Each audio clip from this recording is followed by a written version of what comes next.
Всем привет! С вами снова я, Димас из Архангельска. Приветствую всех на моем четком веселом канале. Всех ценителей хорошего, прикольного юмора.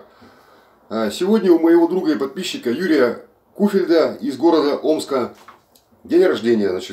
Парню исполнилось 17 лет. На днях поздравлял его отца Сергея Куфельда, которому исполнилось 50 лет. Ну, и в честь дня рождения, Юра, четкий прикольный анекдот. От Бауржана из города Чимкент. Жил в одной семье бульдог. Страшно храпел. И в один из дней к хозяйке бульдога приходит в гости соседка и говорит: слушай, тебе не надоело слушать его храп? Говорит, такой храп ужасный, говорит, что даже мы, говорит, в соседней квартире, говорит, постоянно слышим, как ваш бульдог храпит. Она говорит, так а что сделать-то, говорит, не знаю.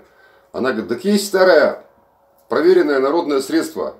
Возьми какой-нибудь шнурок или бантик и на член завяжи бульдогу, и все, и храп прекратится. Хозяйка нашла старый дочкин бантик, завязала бульдогу, и все, храп прекратился. Вечером приходит муж, пьяный в дрободан, упал на кровать и тоже захрапел. Жена взяла и мужу бантик завязала на член. Тоже храп прекратился. Утром муж просыпается, идет в туалет пописать.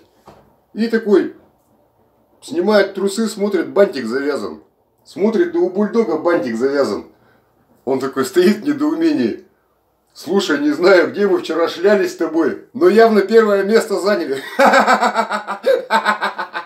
Друзья, четкий прикольный анекдот. Спасибо Бауржану.